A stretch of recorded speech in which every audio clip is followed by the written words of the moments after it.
A German man, Rich, was caught trying to leave New Zealand airport with 23 geckos and 20 skinks hidden in his underwear. In his underwear? Yeah. A black market exists in Europe that has the street value of $50,000 for those geckos. Really? That's the estimated price. For the lizards. That same lizard we have on the TV commercial around here? The $50,000 for those 23 geckos and skinks. Now, what's funny is the skinks here, the value was unknown because trading in that species is not really identified as very profitable. My dad found a skink in the backyard. Well, I'm not really It was sure. pretty long. It was like this long. Yeah? It was 18 inches long. Okay. Yeah. Well, they said So they're pretty big. It's a pretty big deal. Well, they said that the trading of the geckos obviously is profitable, Right. but the other thing is not. And you need the skinks are not profitable?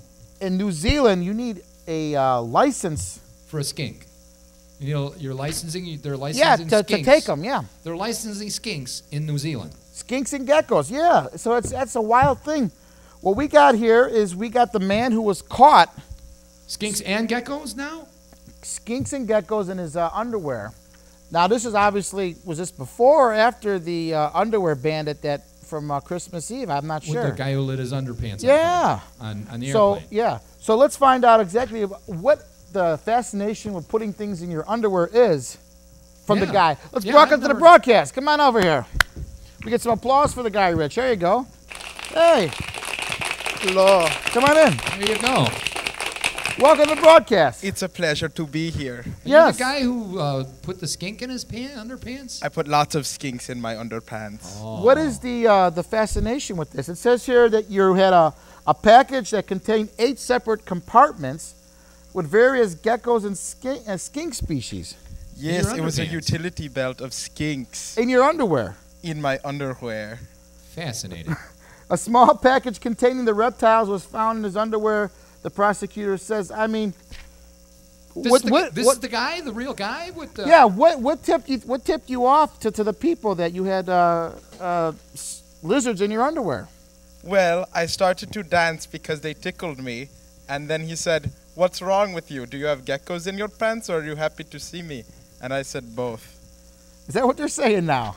Yes. Is that a gecko in your pants, or are you happy to see me? It turns out he had a single gecko rolled up in his sock. Now, the 24th one wouldn't fit in your underwear? You had to put one in your sock? Or why? Is that a special gecko? There was no more room left anywhere, so it went in my luggage. Well, how did you decide which one? Was he like one that you had a favorite, kind of took a liking to? Well, his name was Jerry, and we had been friends for a while, and I really didn't want him to get caught. Now, was that a gecko or a skink? That was a gecko. That was a gecko? Yeah. Like I said, the skinks now, the geckos here, they said they got those 24 got a street value over $50,000. I could almost understand why you would sacrifice your integrity by doing that. But what about the skink? People find them skinky, so apparently they're expensive. Was this a full-grown skink, or was it just a baby skink? Because skinks get quite large. There were many large skinks. They were up and down my legs. Oh, so you kind of just strapped them like to your leg. Yes. I see. Like a bandolier. Now, did you wear a sweatpants or baggy pants? You definitely weren't wearing those skinny pants that are out these days. No, nothing like Lycra or anything. I wore parachute pants similar to MC Hammer.